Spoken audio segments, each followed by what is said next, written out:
নমস্কাৰ ছাত্ৰ-ছাত্ৰীসকল মই জাহ্নৱী দাস আজি তোমালোকৰ বিজ্ঞান বিষয়ৰ প্ৰথম অধ্যায় আমাৰ চাৰিওকাষৰ বস্তুবোৰ পাঠটোৰ বিষয়ে আলোচনা কৰিম আজি আমি এই পাঠত অন্তৰ্ভুক্ত হৈ থকা প্ৰশ্নাৱলী আৰু অনুশীলনীৰ প্ৰশ্নসমূহ আলোচনা কৰিম গতিকে ছাত্ৰ-ছাত্ৰীসকল আহা আমি ভালদৰে শিকিবলৈ আৰু শুনিবলৈ লওঁ তোমালোকে বহি পেন পেন্সিল কম্পাস আদি সকলোবোৰ লৈ পেলাই ৰেডি হৈ লোৱা তোমালোকৰ প্ৰশ্নাৱলীৰ প্ৰথম প্ৰশ্ন কি জানানে তলৰ কোনবোৰ পদাৰ্থ তোমালোকক দিয়া আছে চকী বায়ু প্ৰেম গুণ ঘৃণা বাদাম চিন্তা ঠাণ্ডা ঠাণ্ডা পানীয় সুগন্ধি দ্ৰব্যৰ সুবাস আদি এই সকলো বিলাকৰ ভিতৰৰ পৰা তোমালোকক বাছি উলিয়াব দিছে পদাৰ্থনো কোনবিলাক এতিয়া পদাৰ্থ কোনবিলাক পদাৰ্থ কোনবিলাকক কোৱা হয় পদাৰ্থৰনো ধৰ্ম কি পদাৰ্থৰ কেনেকুৱা ভৌতিক ধৰ্ম থাকে কেনেকুৱা পদাৰ্থবিলাকৰ ৰাসায়নিক ধৰ্ম থাকে পদাৰ্থৰ আকাৰ কেনেকুৱা হয় আকৃতি কেনেকুৱা হয় আয়তন কেনেকুৱা হয় পদাৰ্থৰ কি ভৌতিক ধৰ্ম আছে এই সকলোবোৰ আমি আলোচনা কৰিছো গতিকে তাৰ ওপৰত ভিত্তি কৰি আমি বাছি উলিয়াব লাগিব চকী পদাৰ্থ হয় নে নহয় বা বায়ু পদাৰ্থ হয় নে নহয় বা প্ৰেম পদাৰ্থ হয় নে নহয় বা গোন্ধ পদাৰ্থ হয় নে নহয় আমি চাও চকী বায়ু প্ৰেম গুণ ঘৃণা বাদাম চিন্তা ঠাণ্ডা ঠাণ্ডা পানীয় যিবিলাক তোমালোকে কোল্ড ড্ৰিংকস খোৱা হয় নে নহয় সুগন্ধি দ্ৰব্যৰ সুবাস আমি যে পাৰফিউম ইউজ কৰো এই সকলোবিলাক পদাৰ্থৰ ভিতৰত পৰে নে নপৰে চোৱা পদাৰ্থবোৰ হ'ল চকী বায়ু বাদাম ঠাণ্ডা পানীয় সুগন্ধি দ্ৰব্যৰ সুবাস এটা চকী এখনৰ কি থাকে চকী এখন হৈছে গোটা পদাৰ্থ হয় নে নহয় গোটা পদাৰ্থৰ কি থাকে নিৰ্দিষ্ট আকাৰ আৰু আকৃতি থাকে আয়তন থাকে হয় নে নহয় ঠিক একেদৰে বায়ু হৈছে গেছীয় পদাৰ্থৰ তিনিটা অৱস্থা থাকে গোটা জুলীয়া আৰু গেছীয় অৱস্থা থাকে তাৰে জুলীয়া অৱস্থাৰ কি হয় যি পাত্ৰতে থোৱা যায় সেই পাত্ৰৰে আকাৰ লয় আৰু জুলীয়া পদাৰ্থৰ কি থাকে এটা নিৰ্দিষ্ট ভলিউম থাকে আয়তন থাকে যি পাত্ৰত থোৱা যায় আকৃতি লয় একেদৰে গেছীয় পদাৰ্থৰ কি হয় গেছীয় পদাৰ্থও কি কৰে ঠাই আগুৰি থাকে চোৱা বাদাম ঠাণ্ডা পানীয় কি হ'ব ঠাণ্ডা পানীয় পদাৰ্থ হ'ব সুগন্ধি দ্ৰব্যৰ সুবাসো কি হ'ব পদাৰ্থ হ'ব কাৰণ সুগন্ধি দ্ৰব্যৰ সুবাসৰো কি থাকে জানানে হিহতে ঠাই আগুৰি থাকে হিহতৰ কিছুমান কি থাকে ভলেটাইল সাবস্টেন্স থাকে কিছুমান উদ্দায়ী পদাৰ্থৰে গঠিত হয় নে নহয় উদ্দায়ী পদাৰ্থৰে গঠিত আৰু ঠাই আগুৰি থাকে গতিকে সুগন্ধি দ্ৰব্যৰ সুবাসো কি হ'ব পদাৰ্থ হ'ব ইয়াৰ পিছৰ প্ৰশ্ন চোৱা উত্তপ্ত অৱস্থাত থকা বস্তুৰ গুণ কেইবা মিটাৰ দূৰৰ পৰা পোৱা যায় কিন্তু ঠাণ্ডা বস্তুৰ গুণ পাবলৈ হলে আমি ওচৰলৈ যাব লাগে ইয়াৰ কাৰণটো কি বাৰু উত্তপ্ত অৱস্থাত থকা বস্তুৰ গুণ আমি বহুত দূৰৰ পৰাই গম পাওঁ হয়নে নহয় কৰবাত খুব ধুনীয়া খাদ্য ৰান্ধিছে আমাৰ নাকত আহি গুণ পৰেহি নে নপৰেহি সেইটো কেনেকৈ আহে হয়নে নহয় কাৰণ কি জানানে বায়ুৰ মাজেৰে কণিকাবিলাকে কি কৰিব পাৰে গতি কৰিব পাৰে চোৱা কাৰণ উষ্ণতা বৃদ্ধিৰ লগে লগে কি বৃদ্ধিৰ লগে লগে উষ্ণতা বৃদ্ধিৰ লগে লগে দেখিছানে উষ্ণতা বৃদ্ধিৰ লগে লগে পদাৰ্থৰ কণিকাবোৰৰ বেগ বাঢ়ে পদাৰ্থৰ কণিকাবোৰৰ বেগ কেতিয়া বাঢ়িব পদাৰ্থৰ কণিকাবোৰৰ বেগ বাঢ়িবলৈ হলে পদাৰ্থৰ কণিকাবোৰৰ কি বৈশিষ্ট্য আছে পদাৰ্থৰ কণিকাবিলাকে অনবৰতে কি কৰি থাকে গতি কৰি থাকে গতিকে উষ্ণতা যেতিয়া বঢ়োৱা যায় খাদ্য ৰন্ধা মানে কি আমি তাত কি প্ৰয়োগ কৰো তাপ প্ৰয়োগ কৰো উষ্ণতা আমি বৃদ্ধি কৰো গতিকে উষ্ণতা বৃদ্ধি হোৱাৰ লগে লগে সেই কণিকাবিলাকৰ কি হয় জানানে গতি শক্তি বাঢ়ে মানে বেগ বাঢ়ে চোৱা ফলত গতি শক্তিও বৃদ্ধি পায় বেগ বাঢ়ে মানে গতি শক্তিও বৃদ্ধি পায় উষ্ণতা বৃদ্ধি হলে পদাৰ্থৰ কণিকাৰ গতি শক্তিৰ লগতে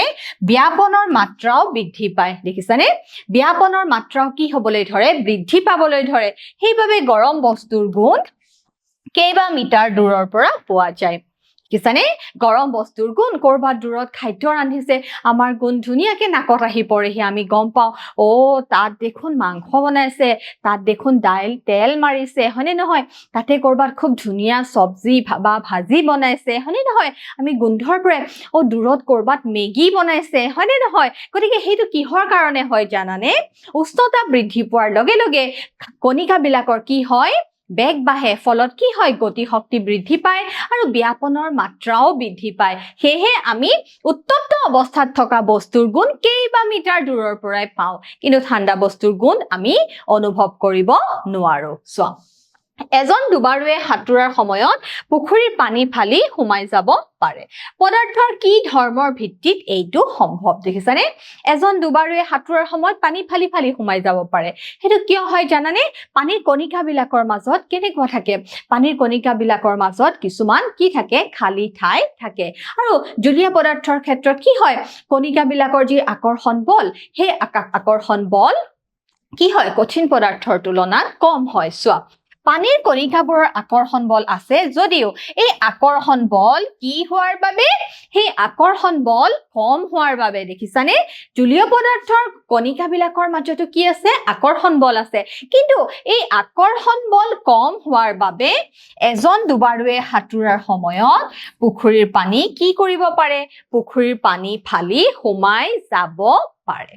জলীয় পদাৰ্থৰ কণিকাবিলাকৰ মাজতো আকৰ্ষণ বল আছে কিন্তু এই আকৰ্ষণ বল কি হয় তুলনামূলকভাৱে কম হয় পিছৰ প্ৰশ্ন চোৱা পদাৰ্থৰ কণিকাবোৰৰ বৈশিষ্ট্যবিলাক কি কি পদাৰ্থৰ কণিকাবিলাকৰ বৈশিষ্ট্যবিলাক কি কি জানানে পদাৰ্থৰ কণিকাবিলাকৰ মাজত কি থাকে আকৰ্ষণ বল থাকে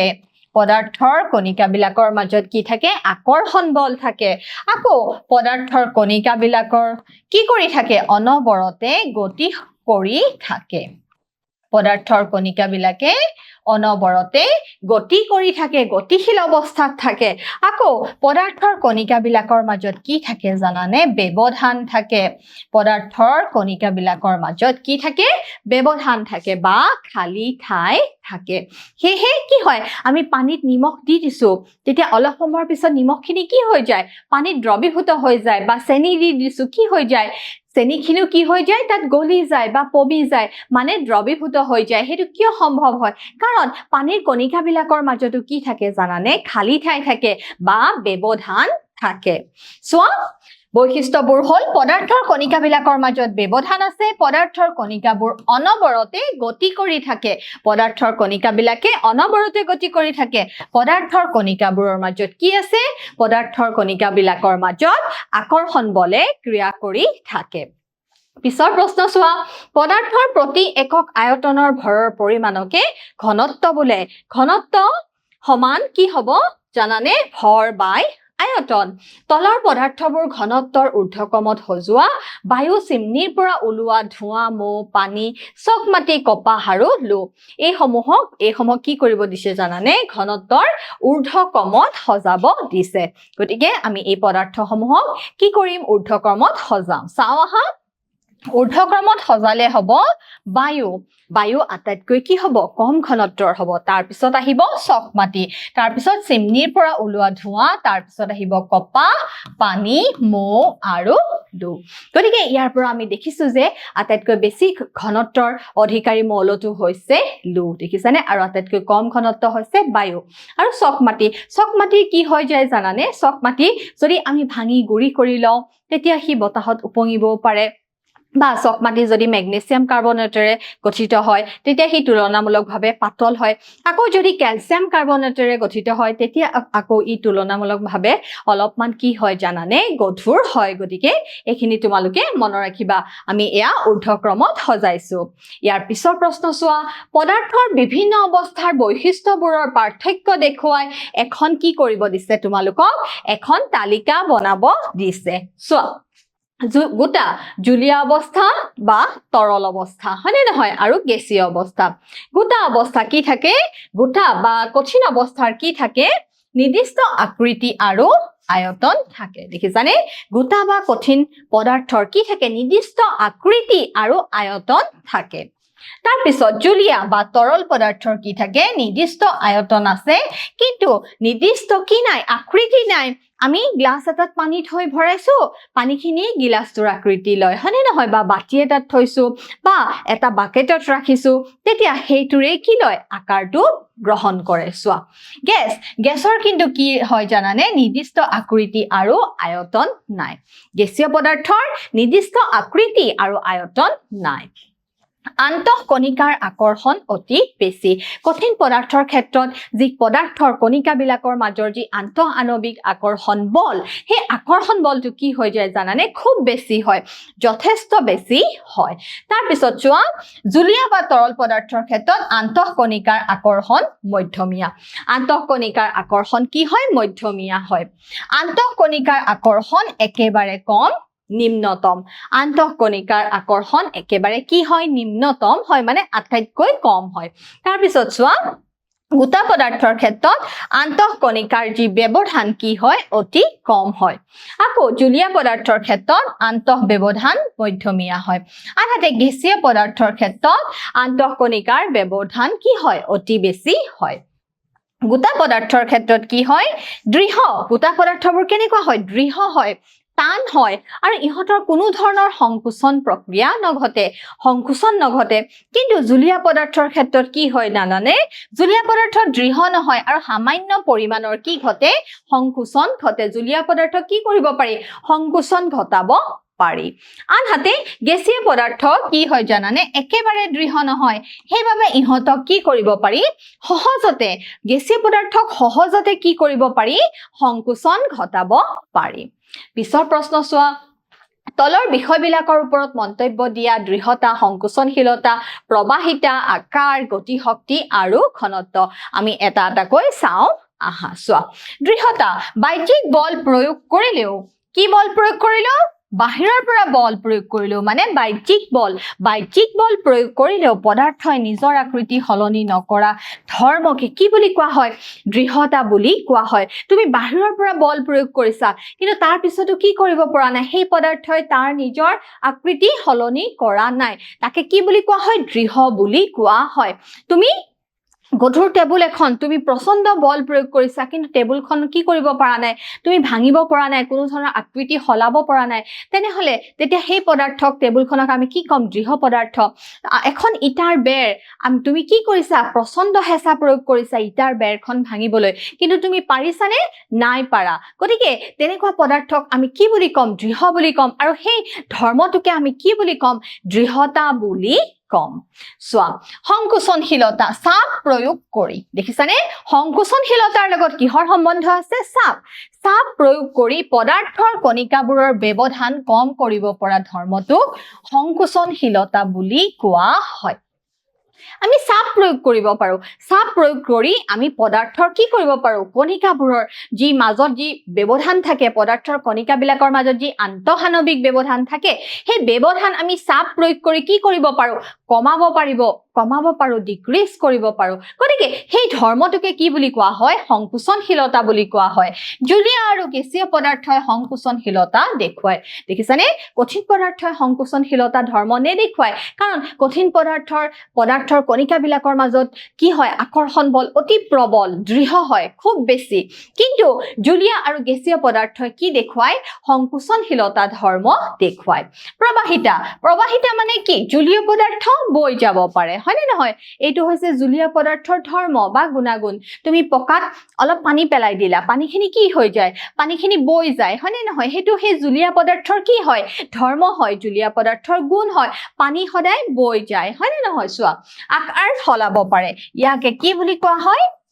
প্ৰবাহিতা বুলি কোৱা হয় তুমি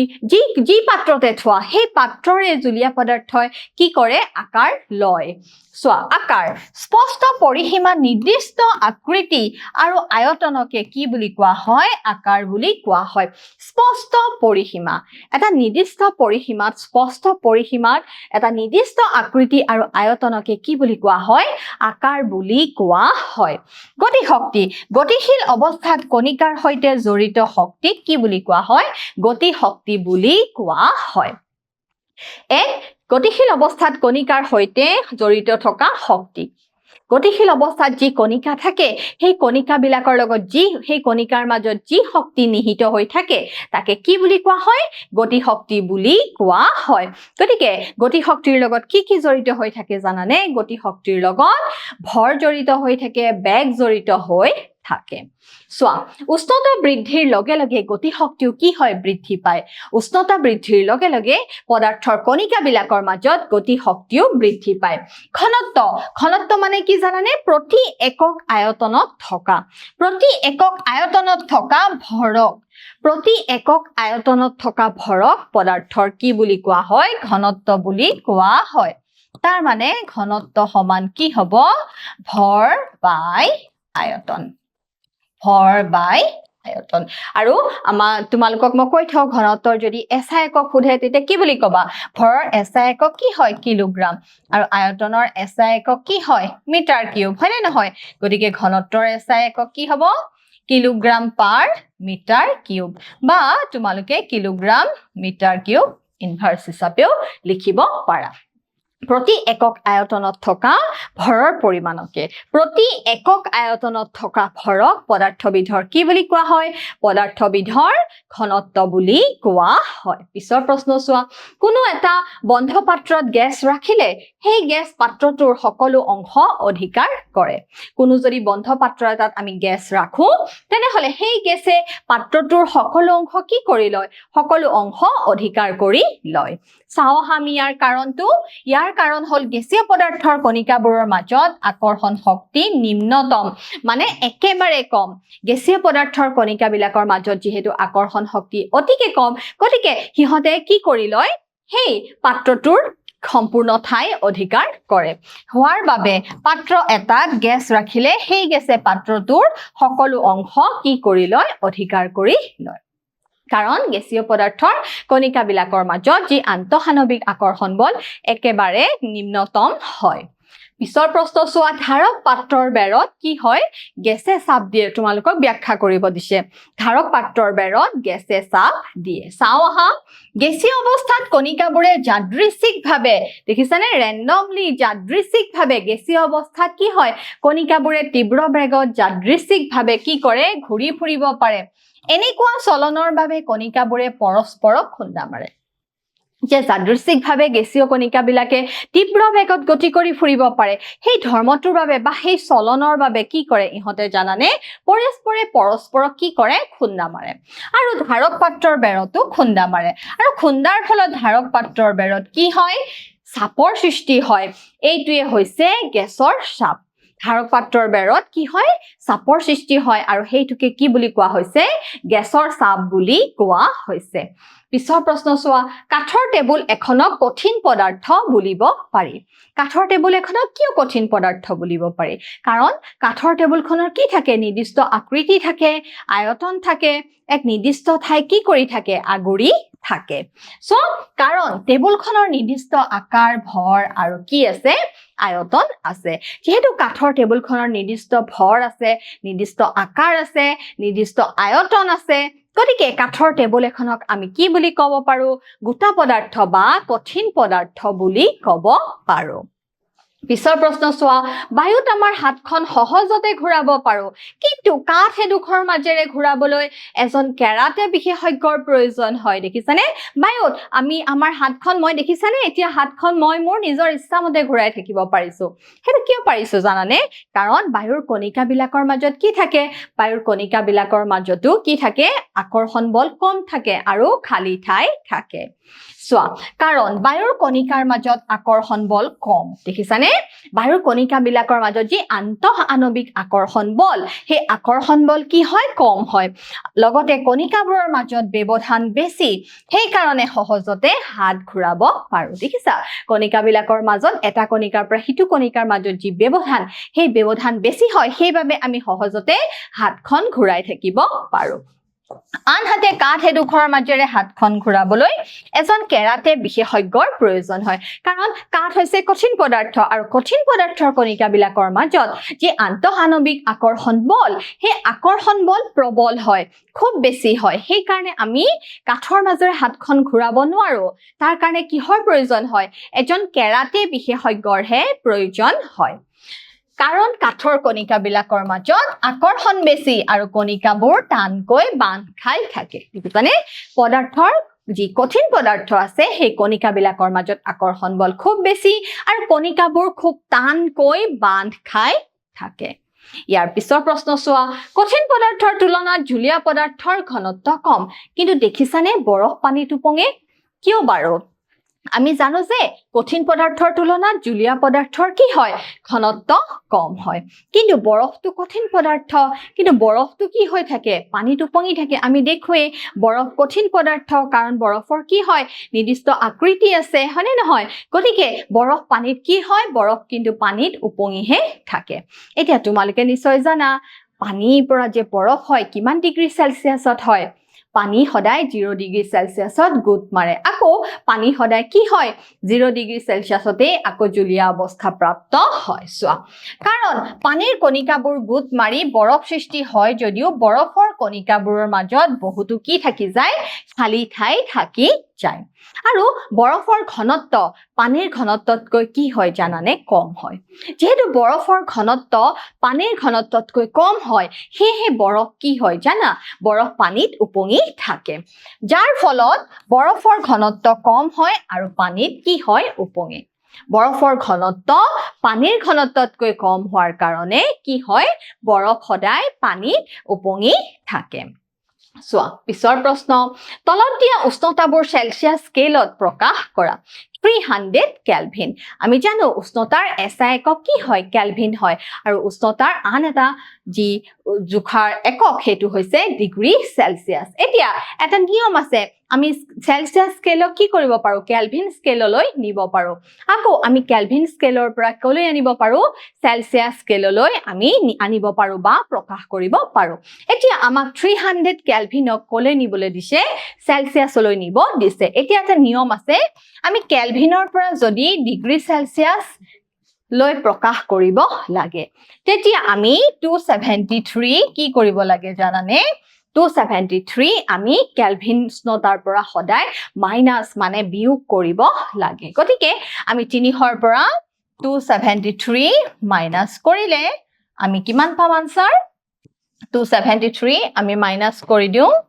তেতিয়া আমি পাম 10 ৰ 3 গল 7 হয়নে নহয় 2 9 7 গল 2 গতিকে 27 ডিগ্ৰী সেলসিয়াছ ইয়াৰ পিছৰ প্ৰশ্ন চাও হা 573 কেলভিন গতিকে আমি 573 ৰ পৰা আমি কি কৰিব লাগিব 273 আমি মাইনাস কৰিব লাগিব তেতিয়া আমি উত্তৰটো পাই যাম 3 3 গল 0 7 ৰ 7 গল 0 আৰু 5 ৰ পৰা 2 গলে 3 গতিকে উত্তৰটো কিমান হ'ব উত্তৰটো হ'ব 300 ডিগ্ৰী সেলসিয়াছ দেখিছানে উত্তৰটো আমি কিমান পাইছো 300 ডিগ্ৰী সেলসিয়াছ ইয়াৰ পিছৰ প্ৰশ্ন চোৱা তলৰ উষ্ণতা বিলাকত পানীৰ ভৌতিক অৱস্থা কি হ'ব 250 ডিগ্ৰী সেলসিয়াছ 250 ডিগ্ৰী সেলসিয়াছত পানীৰ ভৌতিক অৱস্থা কি হ'ব জানানে পানী সম্পূৰ্ণৰূপে গেছীয় অৱস্থাত থাকিব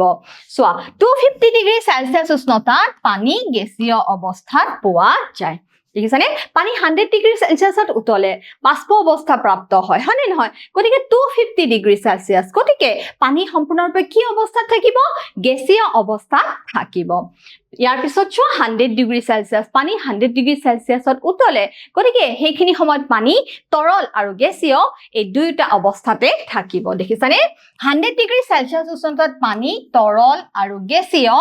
এই দুইটা অৱস্থাতে পোৱা যায় এটো খুব গুৰুত্বপূৰ্ণ পানী 100 ডিগ্ৰী সেলসিয়াছ উষ্ণতাত উতলে গতিকে এই 100 ডিগ্ৰী সেলসিয়াছত তৰল আৰু গেছীয় এই দুইটা অৱস্থাতে থাকিব ইয়াৰ পিছৰ প্ৰশ্ন চোৱা কোন পদাৰ্থৰ ভৌতিক অৱস্থাৰ পৰিৱৰ্তনৰ সময়ছোৱাত উষ্ণতা স্থিৰ হৈ থাকে কিয় চোৱা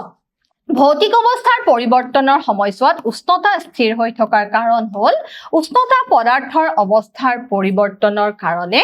আৱশ্যক হয় উষ্ণতাৰ পদাৰ্থৰ পৰিৱৰ্তনৰ কাৰণেহে পদাৰ্থৰ অৱস্থাৰ পৰিৱৰ্তনৰ কাৰণেহে আৱশ্যক হয় যাক পদাৰ্থৰ কি বুলি কোৱা হয় লীন তাপ বুলি কোৱা হয় আমি পদাৰ্থ এটাৰ গোটাৰ পৰা ধৰা গেছীয় অৱস্থালৈ নিব বিচাৰিছো বা গেছীয়ৰ পৰা কি হ'ব জুলীয়া বা আকৌ কঠিন পদাৰ্থ অৱস্থালৈ আহিব তেতিয়াহে কিহৰ প্ৰয়োজন হয় তেতিয়াহে উষ্ণতাৰ প্ৰয়োজন হয় এবাৰ চোৱা বায়ুমণ্ডলীয় গেছ জুলীয়া কৰিব পৰা পদ্ধতি এটা কোৱা আমি কেনেদৰে বায়ুমণ্ডলীয় গেছ কি কৰো জুলীয়া অৱস্থা প্ৰাপ্ত কৰিব পাৰো চোৱা উচ্চ চাপত অথবা নিম্ন উষ্ণতাত হয় আমি চাপ বৃদ্ধি কৰিব লাগিব নহয় আমি কি কৰিব লাগিব উষ্ণতা কমাব লাগিব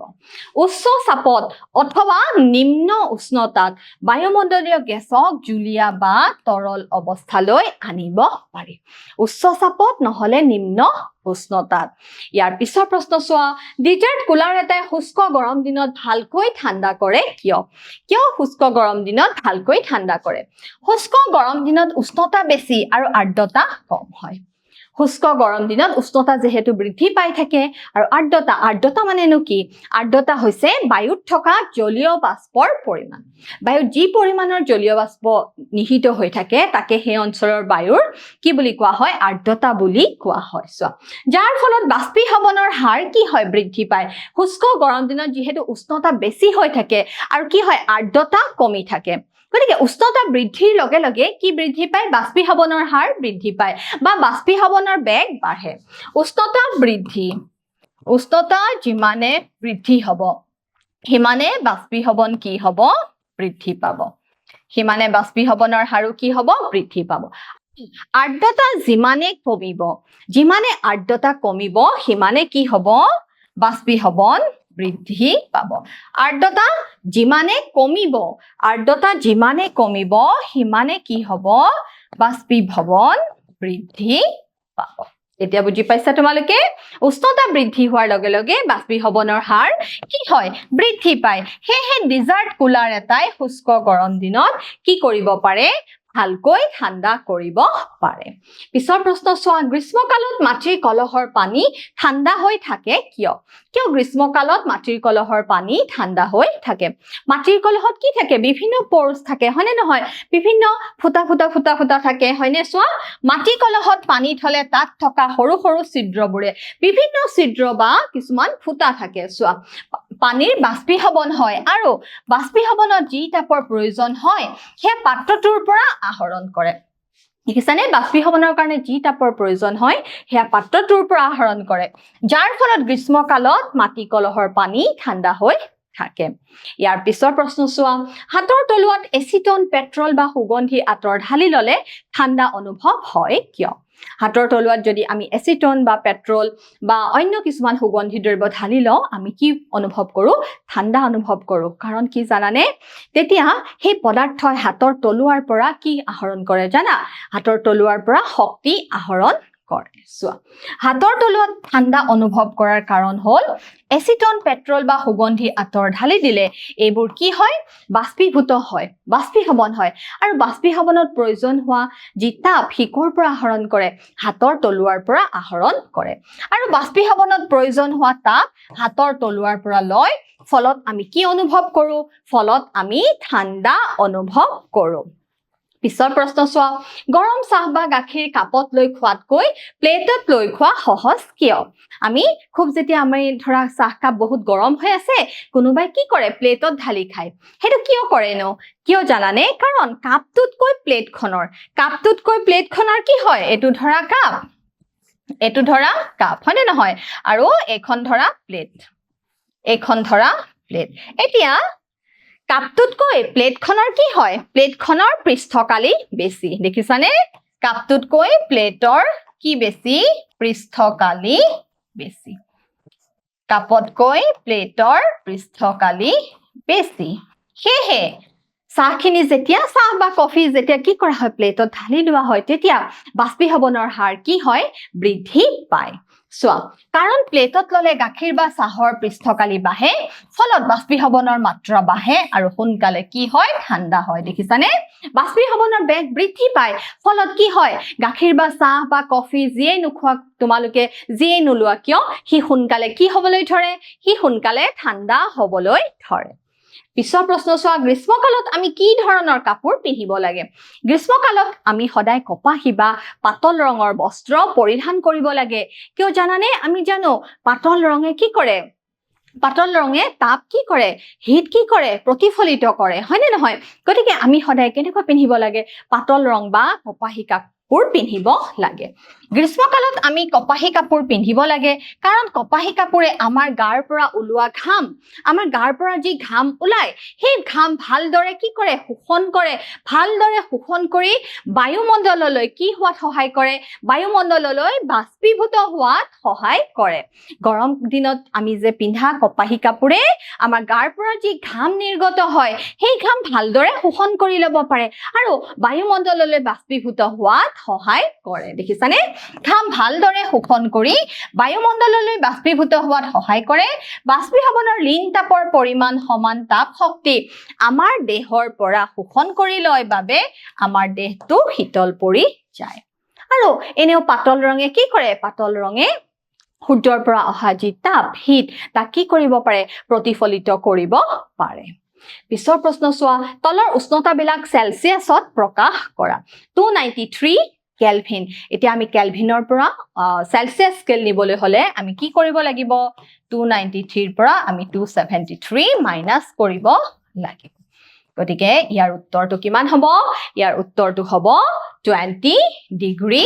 সেলসিয়াস দেখিছানে 290 কেলভিন মানে কিমান ডিগ্ৰী সেলসিয়াস 20 ডিগ্ৰী সেলসিয়াস পিছৰ প্ৰশ্ন চোৱা 470 কেলভিন 470 কেলভিনক আমি 273 মাইনাস কৰো 10 3 গল 7 ইয়াত থাকিল 6 16 7 গল কিমান 9 3 ৰ পৰা 2 গলে 1 197 ডিগ্ৰী সেলসিয়াস চোৱা কিমান হ'ব উত্তৰটো 197 ডিগ্ৰী সেলসিয়াস চোৱা তলৰ উষ্ণতাবিলাক কেলভিনত প্ৰকাশ কৰা এবাৰ আমি কেলভিনত প্ৰকাশ কৰিম তাৰ মানে সেলসিয়াসৰ পৰা কেলভিন নিম গতিকে অবভিয়াসলি আমি কি কৰিব লাগিব 25ৰ লগত 273 কেলভিন আমি যোগ দিব লাগিব গতিকে কিমান হ'ব উত্তৰটো